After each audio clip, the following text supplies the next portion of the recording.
4 operações para prender criminosos envolvidos em atos antidemocráticos foram realizadas hoje em diferentes estados. Uma delas envolve o governador afastado de Brasília. A reportagem é da Carol Roseto. A casa de Ibanez Rocha foi um dos alvos da Polícia Federal. Os agentes também cumpriram mandados de busca e apreensão no escritório de advocacia dele e no Palácio do Buriti, onde o governador despachava até ser afastado no dia 8 de janeiro. Mais tarde, o próprio governador afastado se manifestou e disse no Twitter: "Não há nada que possa me ligar aos golpistas que atacaram os 3 poderes. Eu sempre me comportei de modo a colaborar com as investigações e mantenho a mesma postura. Cheguei a fazer um depoimento espontâneo à Polícia Federal, mostrando que não há o que temer." A operação foi autorizada pelo Supremo Tribunal Federal a pedido da Procuradoria-Geral da República, que apura possíveis responsabilizações de Ibanez Rocha em relação aos atos criminosos na Praça dos 3 Poderes. Em entrevista à CNN nesta quinta-feira, o Procurador-Geral da República detalhou o trabalho específico em andamento sobre o episódio do dia 8 de janeiro. Já oferecemos 45 ou 47 denúncias, ações penais, fora as investigações. Temos mais de 200 denúncias a serem apresentadas nos próximos dias. As investigações de crimes contra o Estado Democrático de Direito seguem em várias frentes. Uma delas é a Operação Lesa Pátria, deflagrada nesta sexta-feira pela Polícia Federal, que já avisou que a operação será permanente e vai contar com atualizações periódicas sobre mandados judiciais, pessoas capturadas e foragidas. A primeira fase começou pelos estados de São Paulo, Rio de Janeiro, Minas Gerais, Goiás, Mato Grosso do Sul e Distrito Federal. Entre os presos está Ramiro Júnior, de 49 anos, conhecido como Ramiro dos Caminhoneiros. Ele foi candidato a deputado federal e ficou como suplente pelo PL. Na casa dele, os policiais encontraram uma bandeira com ataques ao Congresso e ao Judiciário.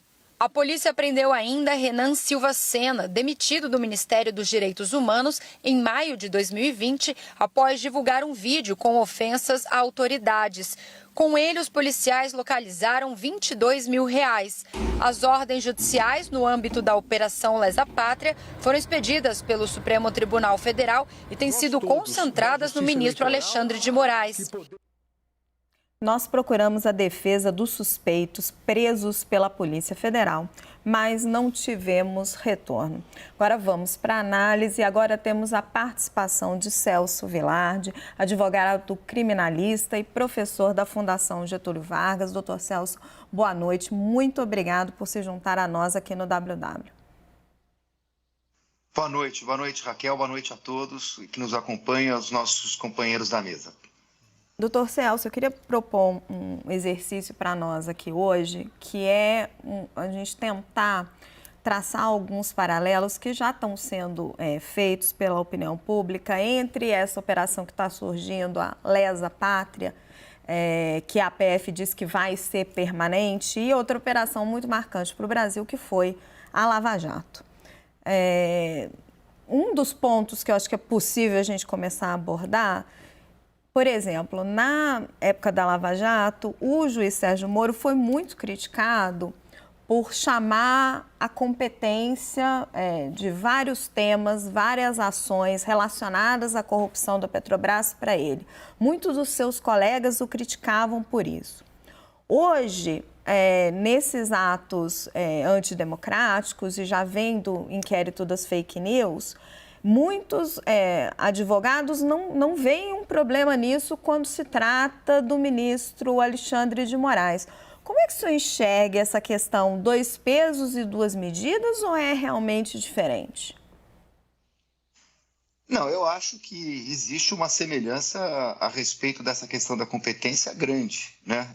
Eu tenho dito, não é de hoje, já cheguei até a escrever artigos sobre isso e conversei até aqui na CNN com vocês, que é ruim para o país que nós tenhamos o Supremo com uma competência universal, né? O problema da Lava Jato, e gerou várias anulações, como todos nós sabemos, foi um problema de competência, né? De alargamento da competência. E aqui agora, com relação ao inquérito na Suprema Corte, o Pleno já entendeu que a Suprema Corte é a responsável, porque o crime aconteceu, inclusive, na dependência da Suprema Corte, como diz o artigo do regimento interno do Supremo Tribunal Federal. Mas agora tem algumas perguntas. O Pleno decidiu que o Supremo poderia investigar, está investigando. Mas agora nós temos aí, como mostrou a reportagem, quase 300 denúncias. No final, nós vamos ter talvez 500, 600. A pergunta é, o Supremo vai ser o competente para julgar essa ação penal? A Constituição diz que não. Então, até agora, o que estava ocorrendo é que o Supremo, em muitos casos, estava mandando algumas investigações para os estados, que é o que se espera que aconteça. Caio, vai ser o Supremo que vai julgar tudo isso? Faz sentido? Raquel, eu tenho ouvido que o Supremo se prepara para um julgamento similar, talvez até maior do que foi o do Mensalão. E eram 40. Imagina esse daí, se mantiver ali com centenas, dezenas, não dá conta. Não dá conta, é impossível. Logo, hoje eu conversando com investigadores, a solução tem sido buscar os financiadores e buscar as lideranças, porque daí você já faz um pente fino ali, já corta outros golpistas desse julgamento, mas ainda assim teria um conflito de competência. Eu sinto que o Supremo ainda não tem esse debate, ele está vendo como que ele se desenvolve, mas pegar as cadeias de comando, tanto nos recursos... Mas as cadeias de comando não têm fórum privilegiado, sim, não mas só porque são cadeias de comando. Sim, mas se você associar na mesma forma que se associou o ex-presidente Jair Bolsonaro nessa investigação, porque está lá o Bolsonaro não tem mais foro, mas o Supremo incluiu o Bolsonaro nessa investigação, justamente para ter um controle da vida do Bolsonaro e para ter um controle por se tratar de crimes contra o Estado Democrático de Direito, que você tem um debate constitucional aí, então você vai mantendo essas investigações ali. Agora, sim, de fato, ele pode descer muito, mas conforme os criminosos estiverem mais próximos de uma cadeia, eventualmente ligadas ao Bolsonaro e, enfim, se houver essa conexão, fica no Supremo.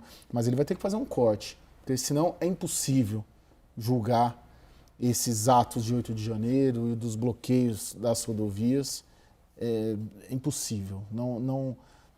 Eles não conseguem. Na prática, né? Na prática, o Mensalão eram 40, demorou anos. Imagina se aqui for, sei lá, 300, não é? Felipe, a gente tem outros pontos aí de contato, talvez, entre a Operação Lava Jato e o que a gente está vivendo hoje. Uma força-tarefa específica, uma operação que hoje ele está chamando de operação permanente, não sei se a gente vai ver aí Operação Lesa Pátria 1, 2, 3, 4. A gente está aí, todo mundo esperando, muita gente esperando por um homem-bomba, delação premiada, quem sabe, de Anderson Torres. Muita gente criticava lá atrás, hoje está aplaudindo. O que mudou?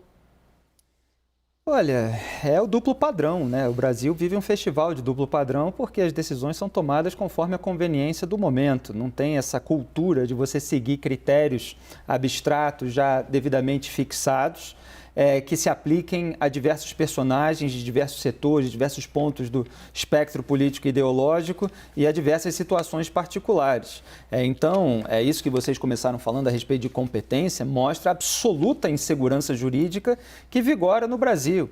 Crimes complexos, eles têm um problema de competência, porque eles acontecem em diversos lugares diferentes.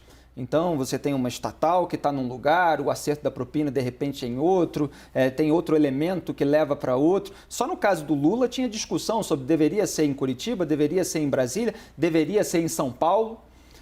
E você não tem nada pacificado e nem discussão para que isso seja pacificado e, inclusive, para que a análise de uma Suprema Corte, por exemplo, venha rápido, para que não leve 5 anos e aí cada ministro possa avaliar se gostou ou não do desdobramento daquela investigação, se atingiu ou não, eventualmente, algum tipo de aliado para tomar uma decisão a respeito desse caso.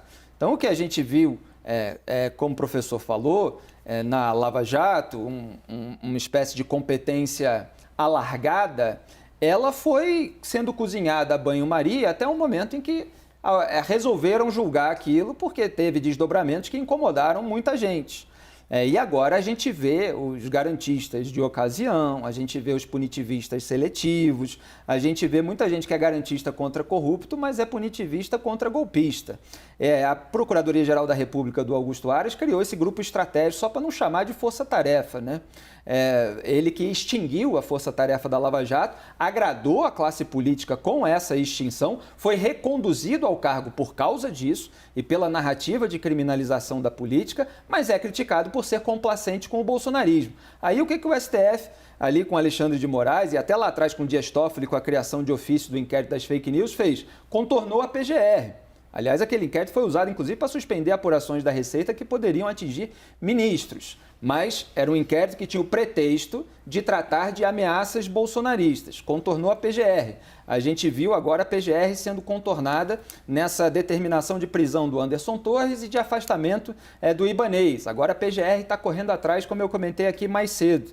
Então, assim, você tem situações muito anômalas, sem critérios estabelecidos e fixos, e você vê no debate público as pessoas se comportando também conforme a conveniência do seu grupo. Só colocar que a Lava Jato teve uma vaza-jato no meio, mostrando uma aproximação entre o juiz e o Ministério Público. Que não foi formalizada, né? 9 de junho de 2019. Na utilização do julgamento do Supremo Tribunal Federal, não houve a formalização do uso. O que houve foi ministro usando aquilo que não estava formalizado no processo como reforços argumentativos e alegando isso num debate do plenário. Se nós lemos os textos da Vaza Jato, você vê também ali uma conduta, no mínimo, né, complicada. Eu penso que o que ajudou a enterrar a Lava Jato, enfim, esse debate da Lava Jato ele é eterno.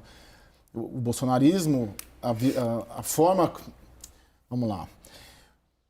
O Lula foi colocado na prisão, foi tirado da prisão, tem uma questão política aí sim, era o cara para derrotar o Bolsonaro. Isso existiu. Agora, inegável que no meio da Lava Jato, depois do final, tinha uma Vaza Jato, que ajudou esse processo. Será que o Lula seria presidente hoje se não tivesse a Vaza Jato? Tem muitas dúvidas sobre isso. Porque o que a Vaza Jato mostrou ajudou, empurrou o Supremo para essa solução que tem um quê de política, sim, de retornar o Lula na área eleitoral. E, professor, só lembrando que o senhor está participando de uma roda, pode interferir quando quiser. E só pontuando, Caio, que no caso dos inquéritos do Alexandre, em alguns casos, em vários pontos ali, não existe a figura do Ministério Público, certo? Sim, ele faz tudo de ofício. Agora, professor, eu queria levantar uma bola para o senhor, que é a seguinte. Todo mundo aqui, acho que é consenso de que é preciso punir, investigar quem cometeu esses atos golpistas. Lá atrás, na Lava Jato, você tinha a percepção de que você estava, e não era só a percepção, isso estava sendo feito. Você estava tomando e fazendo uma série de investigações em torno de uma causa positiva, que era o combate à corrupção. E aí algumas coisas foram toleradas. Agora, em nome de uma defesa da democracia, algumas coisas também são toleradas. O quanto o sistema judiciário precisa entender que esse limite entre você ter um bom motivo, o que ele justifica ou não justifica dos seus métodos? Olha, Raquel, antes de responder essa pergunta, eu só queria dizer que nós temos uma outra questão, pegando um gancho no que disse o Felipe, né? A diferença que nós temos aqui é que, no caso da Lava Jato, o Supremo anulou. Agora, se nós tivermos um problema de competência, como diz o Marco Aurélio, só o Papa Francisco, porque não tem como ninguém anular esse julgamento.